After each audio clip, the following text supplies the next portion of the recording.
बिस्मिल्लाहिर्रहमानिर्रहीम। अस्सलामु अलैकुम क्लास। उम्मीद है बेटा आप सब लोग खैरियत से होंगे। बेटा लास्ट लेक्चर में हमने अपने लेक्चर नंबर 6 के अंदर चैप्टर नंबर 12 के न्यूमेरिकल्स स्टार्ट किए थे और न्यूमेरिकल नंबर 12.4 तक जो है वो हमने कवर कर लिए। आज आपका लेक्चर नंबर 7 है और ये लेक्चर नंबर 6 की ही कंटिन्यूएशन है। जो रिमेनिंग न्यूमेरिकल्स हैं आपके, वो हम इस लेक्चर में सॉल्व करेंगे। तो बेटा आपके पास नेक्स्ट न्यूमेरिकल है numerical number 12.5। A body of mass 0.3 kg is attached to a horizontal spring. If the value of spring constant is 5 Newton per meter, find the time period of the body if it is given a small displacement. देखिए बेटा, एक body है जिसका मास आपके पास 0.3 kg है और यहाँ पर स्प्रिंग कांस्टेंट की वैल्यू भी दे दी है जिसको हम के से रिप्रेजेंट करते हैं और वो है आपके पास 5 न्यूटन पर मीटर। तो ये आपका मास एम से रिप्रेजेंट हो गया 0.3 kg, स्प्रिंग कांस्टेंट आपका हो गया 5 न्यूटन पर मीटर जो कि आपको गिवन है। पाई की वैल्यू हमने डेटा में खुद से लिखी है क्योंकि हमें याद होनी चाहिए, वो है 3.41 और and you have to find time period of that spring object. देखिए बेटा, यहाँ पर आपने टाइम पीरियड के जो सिंपल पेंडुलम था और सिंपल हार्मोनिक मोशन का आपको टॉपिक अगर याद हो तो उसमें सिंपल हार्मोनिक मोशन दो तरह का आता है। एक आता है आपके पास सिंपल पेंडुलम का और एक आता है आपके पास स्ट्रेच स्प्रिंग का, कि एक ऑब्जेक्ट अगर इस किसी स्प्रिंग के साथ कनेक्टेड है, ठीक है, तो उसमें सिंपल हार्मोनिक मोशन किस तरीके से प्रोड्यूस होगा उसका, ठीक है। और दोनों का अलग अलग जो है वो टाइम पीरियड होता है। तो पेंडुलम वाले टाइम पीरियड हमने अपनी प्रीवियस प्रॉब्लम में किया था, आगे भी कुछ प्रॉब्लम्स के अंदर है।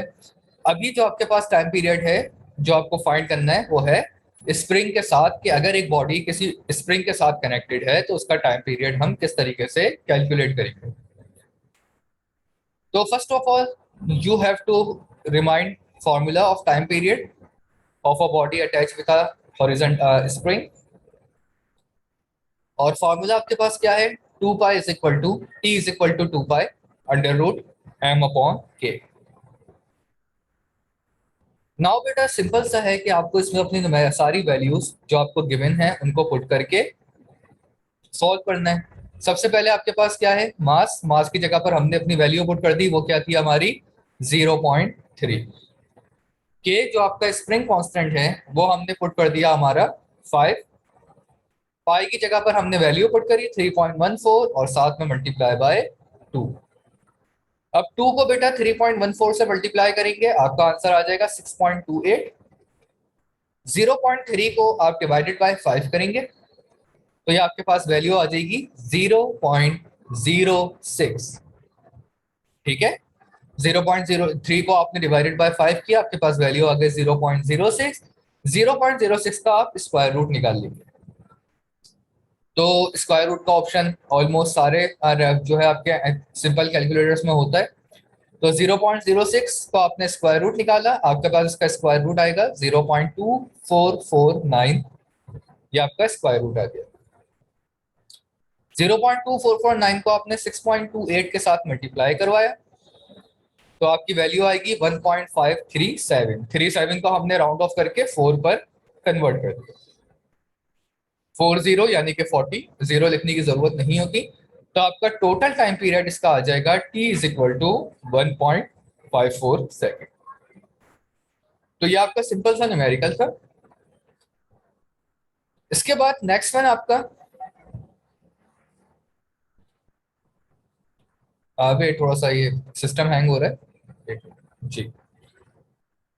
नेक्स्ट वन है आपका numerical number 12.6। A piece of paper complete 50 vibrations in 5 seconds. When some wave pass through the surface of water, find the time period and the frequency of the piece of paper. If the wavelength of the wave is 10 centimeter, find the velocity of the wave. देखिए बेटा, multiple objects find करने इस numericals के अंदर, इस numerical के अंदर एक पीस ऑफ पेपर है जो कि 50 वाइब्रेशन कंप्लीट कर रहा है 5 सेकंड के अंदर। ठीक है, वो पीस ऑफ पेपर आपका किसी सरफेस पर है, वाटर की सरफेस के ऊपर है, और वाटर की सरफेस में जो है वो वेव जनरेट हो रही है। इट्स जस्ट लाइक जिस तरह कागज की कश्ती बनाकर आप वाटर की सरफेस पर रखते हैं, तो और वाटर में अगर आप सरफेस जनरेट करें वाटर को मूव करके, तो वो कश्ती भी जो है उन वेव्स के साथ मूव करना स्टार्ट कर देती है। ठीक है, तो ये ऐसा ही है कि पीस ऑफ पेपर है और वो वाटर की सरफेस पर है, और सरफेस क्योंकि वेव जनरेट कर रही है, तो पीस ऑफ पेपर भी वाइब्रेट हो रहा है उन वेव्स की वजह से। अब उसकी वाइब्रेशन जो है वो है 50 वाइब्रेशन इन 5 सेकेंड। तो नंबर ऑफ वाइब्रेशन आपके पास आ गया 50, टाइम पीरियड टाइम आ गया आपका 5 सेकेंड, और वेवलेंथ है जिस वेव से वो वाटर की वेव जनरेट हो रही है, जिस वेवलेंथ के साथ, उनकी वेवलेंथ है 10 सेंटीमीटर। तो आपको वेलोसिटी ऑफ वेव पता करनी है। देखिए बेटा, इसमें मैंने सबसे पहले बताया था कि वेवलेंथ को सेंटीमीटर में अगर मौजूद हो तो उसको कन्वर्ट करना होता है मीटर के अंदर। बट इस न्यूमेरिकल के अंदर, बुक के अंदर भी उन्होंने आंसर सेंटीमीटर में ही दिया हुआ है।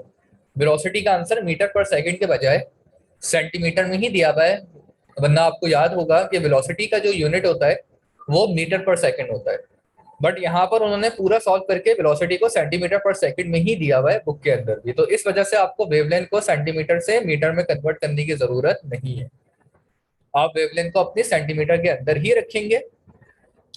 बट अगर एग्जाम में आप भूल जाते और आप वेवलेंथ को सेंटीमीटर से मीटर में कन्वर्ट कर भी देते हैं, तो आपका न्यूमेरिकल गलत नहीं होगा, न्यूमेरिकल आपका ठीक है बिल्कुल। तो आपको रिक्वायर्ड जो है वो है time period and velocity. First of all आपने फ्रीक्वेंसी की अपनी वैल्यू निकालनी है। ठीक है, और फ्रीक्वेंसी का आपका फार्मूला होता है number of vibration upon time. Vibration को टाइम से डिवाइड कर दें तो आपके पास फ्रीक्वेंसी आ जाएगी। तो वाइब्रेशन आपके पास n है, टाइम है आपके पास 3, वाइब्रेशन आपने रख दी 50, टाइम आपका है 5, 50 डिवाइडेड बाय 5, आपकी फ्रीक्वेंसी आ जाएगी 10 hertz. Now you have to find time.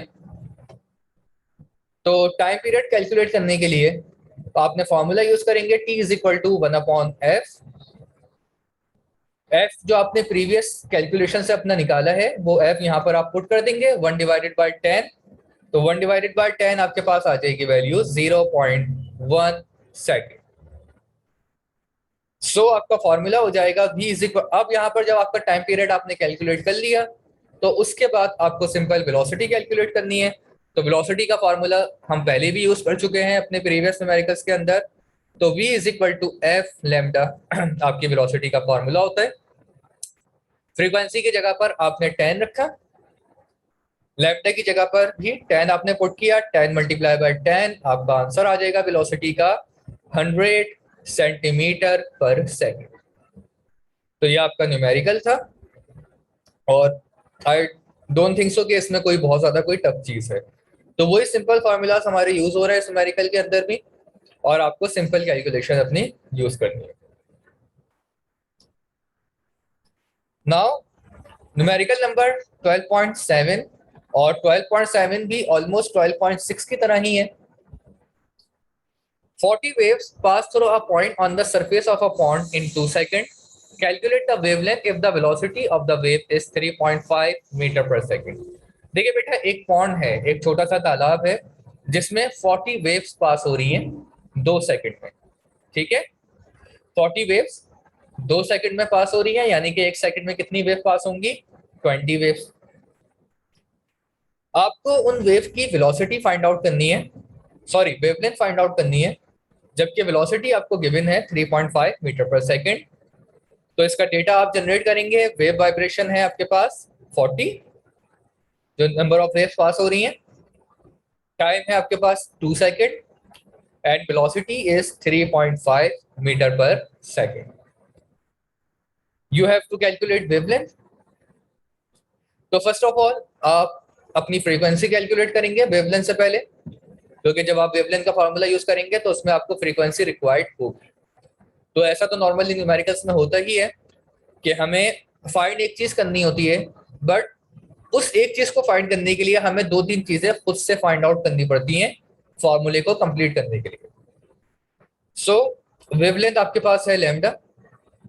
Calculation आपकी सबसे पहले तो फ्रीक्वेंसी की वैल्यू निकाल लें, और फ्रीक्वेंसी का फॉर्मूला हम प्रीवियस वाला ही यूज करेंगे, number of vibration upon time.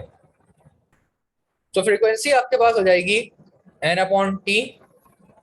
Number of vibration आपके पास क्या है 40, टाइम है आपके पास 20। 40 को 20 से डिवाइड करेंगे, 40 डिवाइडेड बाय 20 आपका हो जाएगा 20 हर्ट्ज। अब उसके बाद आपने अपना प्रीवियस फार्मूला ही यूज किया, v is equal to F lambda. इस फार्मूले के अंदर आपको लैम्डा फाइंड आउट करना है, यानी कि वेवलेंथ फाइंड आउट करनी है।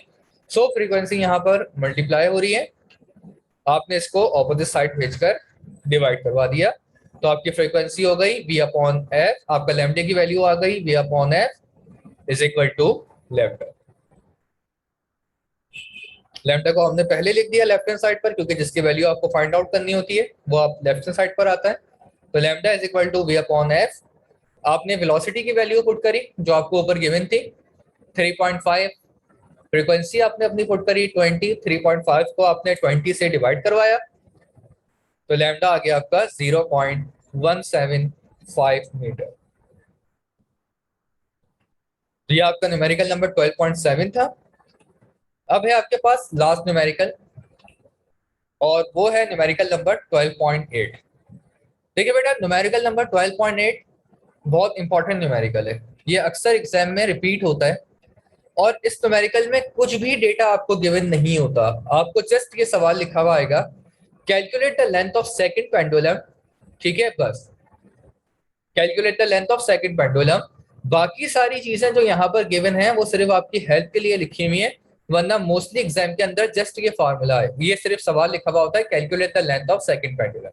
सेकंड पेंडुलम की हमें लेंथ कैलकुलेट करनी है बस।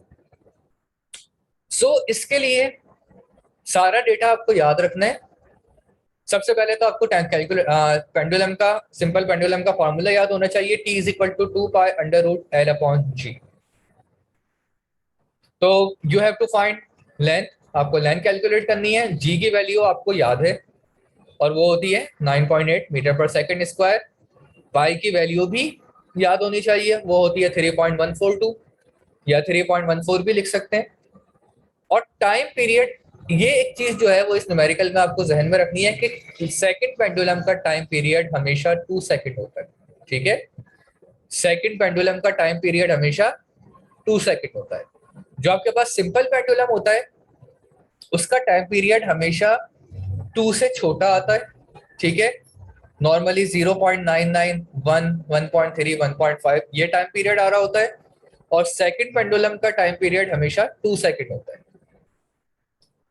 सो यहाँ पर आपने टाइम पीरियड की value t is equal to 2 second खुद से पुट करी, ग्रेविटी है 9.8 मीटर पर सेकंड स्क्वायर, पाई की वैल्यू है हमारे पास 3.14। फाइंड आउट आपको लेंथ करनी है, फॉर्मूला आपने सबसे पहले अपना मेंशन कर दिया, t is equal to 2 pi under root l upon g. तो बेटा सबसे पहले इसकी कैलकुलेशन में आपको, क्योंकि लेंथ फाइंड आउट करनी है और लेंथ है आपकी स्क्वायर रूट के अंदर, तो सबसे पहले तो आपको स्क्वायर रूट अपना सॉल्व करना पड़ेगा। तो स्क्वायर रूट सॉल्व करने के लिए हम यहाँ पर apply square on both side कर देंगे, क्योंकि आप सब लोग मैट्रिक के स्टूडेंट्स हैं तो ये बेसिक मैथ्स आपको याद होगी। आपने क्लास 9 के अंदर भी पढ़ा है कि जब भी हमें स्क्वायर रूट खत्म करना हो तो हम दोनों तरफ स्क्वायर अप्लाई कर देते हैं। So we apply squaring on both sides, तो ये हो जाएगा आपके पास t square is equal to 2 pi under root l upon g का होल स्क्वायर, यानी इस पूरी टर्म पर होल स्क्वायर आ जाएगा। यहाँ पर टी स्क्वायर आ गया, टी स्क्वायर आपका एज इट इज है, 2 का स्क्वायर लेंगे बेटा 4 हो जाएगा, पाई का स्क्वायर लेंगे पाई स्क्वायर हो जाएगा, और इस स्क्वायर से ये स्क्वायर रूट आपका कैंसिल हो जाएगा। ठीक है, तो इस स्क्वायर से ये स्क्वायर रूट आपका कैंसिल हो गया, t square is equal to 4 pi square l upon g आपका फॉर्मूला बन गया। अब आपने अपनी वैल्यूज पुट करी, टी की जगह पर 2² आ गया क्योंकि टी की वैल्यू हमारे पास 2 थी। यहाँ पर 4, पाई की जगह पर हमारे पास आ गई 3.14 का स्क्वायर। एल एल आपका एज इट इज रहेगा लेंथ, और ग्रेविटी आपकी 9.8 है। अब बेटा यहाँ पर 2 का स्क्वायर आपने 4 लिख दिया, ठीक है। ये 9.8 यहाँ पर डिवाइड हो रहा था, आप इसको ऑपोजिट साइड शिफ्ट करेंगे तो ऑब्वियसली ये 9.8 डिवाइड हो रहा है, ऑपोजिट साइड शिफ्ट होकर मल्टीप्लाई में कन्वर्ट हो जाएगा।